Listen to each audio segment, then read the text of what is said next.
eski atалыштар тургандарын байкадык. Эми аймактык кеңештерде тагыраак маалымат болсо элек, заявкаларын берсе, мунун баардыгын дагы карап чыгабыз. Оперативдүү түрдө. Мен сизге эме болуп атам. Мында аталышы жок көчө барбы, жокпу?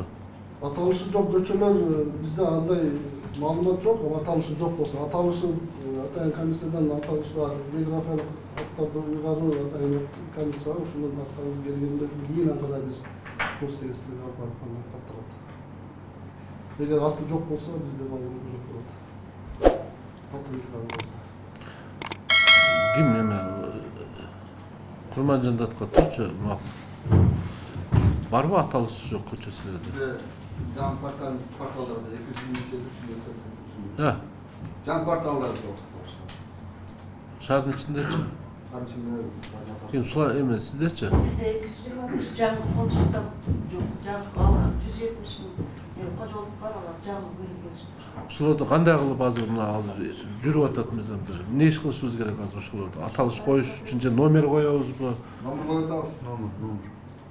Булар ар жерде жайгашканда эми көчүп келгенде бир көчө дагы эмес да, мындай болушу. Ошону кандай кылабыз эми? Ким эми кетип калды устат? Интервью. Не деген суш, эмне кылыш керек буларды? Ошол азыр айткан кылмыштарга бардым мен. Майтада баргам, мен кече 30 күнү дагы көтөрүп чыктым. Айтылган жерлерде действительно үйлөр турат. Башаламан ошол көчөнүн өзү аты жок, неме жок. А картада грейспер берген боюнча номери ошолор бар, ошол коюп койсо. Ошол азыр жок, коюп атат, коюп алып. Кече 30 күнү кыдырып келдим, азыр айткандар жок. Анан кийин аты жок көчө интересер, эмеде южныйда бир жер бар экен. Грейстен турасам ал чакпалып болгон жер дейт. Южныйда баягы Кипсин заводунун эле жагында. Айдын түз көчө эмес да, аты дагы жок. Эл жашап атат. Түшүнүктүү болду. Ошолорду эмне кылышыбыз керек? Эмне сунуш бересиңер? Кандай кылабыз? Ат коюшубуз бар, номери бар, түзөлөр бар. Картада турат ошолорчу. Ошону хотя бы табличканы кетсе, биз ошол номерди аталыш боюнча деле каттай беребиз. Көчөнүн аталышын иш керек дейсизби? Ошол номерлер көчөлөр бар, номерин. Номер. Көчөнүн номерлери көчөлөр бар. Ошону илип койсо, дагы перечислик апарганда да болот да. Анан биз ориентир да бере алабыз. Ошо номерлерди илиш кимдер? Силердин ишиңерби? Бизге кайсы жерлерде жок, аймактык кеңештерде маалымат бар, ошол жерлерди берсе, ошо заявка боюнча. Түшүнүктүү болду. Мына суроонун атайын берип, кара силерге жооп алып берип атам да. Булар илет. Силер такташыңар керек. Маптар, техсоветтер, билет да, техсоветтер бар го мына. Жалпы канча техсовет бар бизде? 80 ми? Эме, квартальный комитет. 84 бар. Маптар барсыңар, аппараттар бар. Бүт көчөгө чыгарышыңар керек. Тактап, каерде жок болсо сразу бергиле апарып номерлерин илет. Түшүндүңөрбү? Болбош керек. Шаардын ичинде табличкасы жок, илинбеген көчө, номер илинбеген эме болбош керек. Бардыгы. Калган эки дагы бир маселелер бар. Азыр жакшы айтып кетти, ал жер жакшы билет, баягы өздөрү эле ээлеп алып, анан баягы жерлердин максаттуу багыты өзгөрбөгөн, соответственно, эч кандай баягы гос актысы, эч кандай документтер жок үчүн алар дагы эч кандай номер ыйгарылбайт, же болбосо аталыштар ыйгарылбайт, ушу турат. Ушундайлар дагы бар. Чачырандыгы боюнча чеке жактарда. Эми аны баягы айткандай атын жазып эме кылып тактап койсо болот да, мында өтө проблема жок. Негизгиси баягы эме мына госрегистр иштеш керек, баягы эме алганда, уруксат алып үй салган үйлөрдү тактап бериш керек да. Уруксаты жок. Анан бирдей баягы эмесине да көңүл бургулаган. Анан номер илеттесе эптеп эле апарып эме кылбай, бирдей стандартына алып барып туруп, табличкалардын баардыгын бирдей кылып туруп илгилеп отурбу?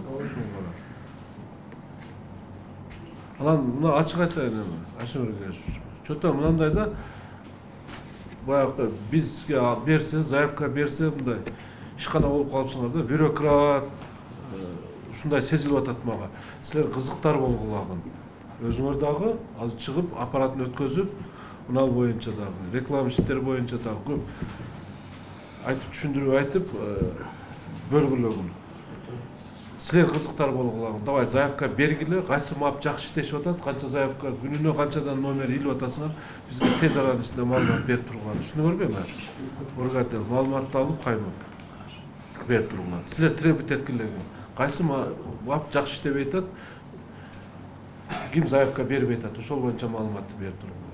Контроль бизде болсун, мэрияда. Түшүнүңөр да? Анан айтып, мына жерде чогуш өтүп коюп эле, эптеп чыгып барып анан обед ичип алып, саат 5 болсо кетип калыш болбойт. Мынан боюнча сразу ишти жүргүзгүлө. Түшүнүңөр да, мага күндүгө мап силер кандай иш кылып атасыңар, мен билем азыр ушул боюнча. И даяр болгула эмеге, табличкаларды. Номерлер сразу бергенге. Суроо барбы, Ашмерге? Жокпу? Отуруң. Так, Ильяс, сиз дагы чыгып, биздин Сайыпжан Эркинбаевич комиссиянын төрагасы, орун басарлар ошо тиешелүү түшүнгөн адистерди алып туруп, Ош ТВ, РТ мына жерде ынтымак телеканалдар бар. Эфирден чыксаңар айтып элдерге жеткизип коптурбу. Анан эң негизгиси азыркы айткандай, бул жерде МАПтын жетекчи техсоветтердин иши көп да мына. Бул мыйзам да эми. Мыйзамдын негизинде өкмөт токтому, мэриянын токтому чыгып атат. Ушуга жакшы көңүл эле бурсак, түшүндүрсөк. Анан чын айтып керек, малды деле тактап койдук уже. Малдарды тактады, биз адамды тактай албай атабыз. Ошон үчүн түшүндүрүү иштерин көбүрөөк жүргүзүшүбүз керек. Анан сиз айткандай баягы ректорлор менен да мен сүйлөшүп атам, кече Ош МУНдун ректору мененчи. Эми ушунун шылтоосу менен анан биз аларды да такташыбыз керек болуп атат да. Мына азыр шаардын ичине кирип атат көптөгөн адамдар. Анан баягы коммуналдык услугаларды төлөгөндө келгенде эле адам саны азайып атат да. Таппай атабыз. Бирок шаардын тургуну да шаарда жашап атышат. Туурабы? Азыр наоборот болуп калдык. Мына илгери ата-энебиз айтчу эле, шаарда жашаш кыйын, шаарга барсаң ачка каласың деп, туурабы? Азыр наоборот болуп калды. Айылдан шаарга келип жашап атышат да. Себеби эчтеке төлөшпөйт да. Келип квартираны же болбосо баласынын же кызынын квартирасына келип жашап атат айылда. Же болбосо 10 миңге квартира сыймайт этип атат кышта. Көмүр алгандан көрө шаарга келип жашаш оңой болуп атат да. За электр энергия, коммуналдык услуга төлөбөсө. Ошон үчүн кыйын болуш керек да, наоборот болуш керек. Шаарда кыйын жашоо. Мындай бардыгына төлөш керек да. Жакшы жашаш үчүн жакшы төлөш керек да. Туурабы? Ошон үчүн мына шаарга келип жашаш азыр оңой болуп атат да. Эчтеке төлөбөй атат. Ошон үчүн биз кече ректорлорго айттык, бир чогуу отуруп, кече Асылбек Алмачка дагы айттым. Тактайлычы ушуну. Мисалы мына килейген чоң үйлөрдү салып туруп, ичинде бир 100гө жакын пакистанецтер жашагандар бар экен. Же налог төкпөйт, же коммуналдык услуга төкпөйт, же тазалыкка, же таза суу, же ысык сууга төкпөй жашап мындай кылып аткандар. Иностранецтер төлөйт, туура түшүндүрсөң алар. За квартира берип атат да. Же тизмеси жок. Ошондо бүт азыркы Арзыкулов айткандай тактап чыгышыбыз керек. Мына маптар силер аябай жакшы мындай комплекс иш алып барышыңар керек да. Мен эми маселеде туура кечеги каттоодо үйдүн буквально ачпай коюшту кээ бир үй бүлөлөрчү. Ачпай, анан квартира комитетинин адамын алып барып, ошол проблемалар болду. Ошон үчүн ошо түшүндүрүү багытында иштеген. Плюс жана көп кабаттуу үйлөрдөгү подъезд да. Бир барсаңыз, шурда кайсы квартиралар бар десе, кээ бир квартираны издеп калган случайлар болот. Мен өзүм турмушумда делечи. Билбейм мен кайсы подъездде ким экен. Сураса мен билбейм. А мурда ушу кээ бир жерлерде ушу жана подъезд сыртында шунчанчы квартира чейин бар деген табличкалар болчу эле. Мисалы ушу подъездге кирсең, ушу подъездде ол кирип барып ол номерди көрүп анан кайра чыкпай, сыртынан эле көрүп, и переписчикадагы ушунчу квартира бар экен деп киргенге оңой болот да. Ушул нерсе ушу туура болуп мурда коюлганбы же азыр бардык жерде барбы же жокпу? Мен жашаган жерлерде жок да мисалы үчүн. Домком фаталыйлар Ооба, шуларды дагы бул дагы уточнение адресное хозяйствого кирет да. Анан азыр эмелерди дагы айтып атабыз, мына ректорлорду дагычы. Алар баягы контрактка коштуртуп, коммуналдык услуга же эме төлөтсөк туура эмес болуп калат да мыйзам. Азыр карап атабыз, просто алар бир мындай система киргизишибиз керек болуп атат да. Бир сурап кое турган, каерде жашап атасың? Туурабы? Ошол ректорлорчу. Биринчиден бул алардын коопсуздугу үчүн да керек да, мына. сиз эме милициянын эме турбайбы, унун орун басары турасыздар. Булар үчүн да жакшы болот да.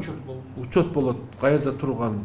Анан мына Сайыпжан Эркинбаевич Кайымов, силер анан билип аласыңар алар. Ошол кайсы квартирада жашайт, ошо квартира патент алдыбы, налог төлөйбү ошол акча алып аткандарына. Бүт мына оңосок болот да, бул мындай аткарыш керек, бел байлашыбыз керек болуп атат да. Анан эме ошмун немелери бүт алар жардам берет да. Керек болсо ошол каерде жашап, данныйларын көрсөтпөсө, экзаменге кире албай турган, зачет тапшыра албай турган бир системаларды киргизели, кошо отуруп сүйлөшөлү деп атабыз да. Муну жалпы алар дагы жардам бербесе, акча топтошпосун, бирок жардам бериш керек болуп атат да, жалпы коомчулук. Ошондо бүт бардык жагынан шаркап.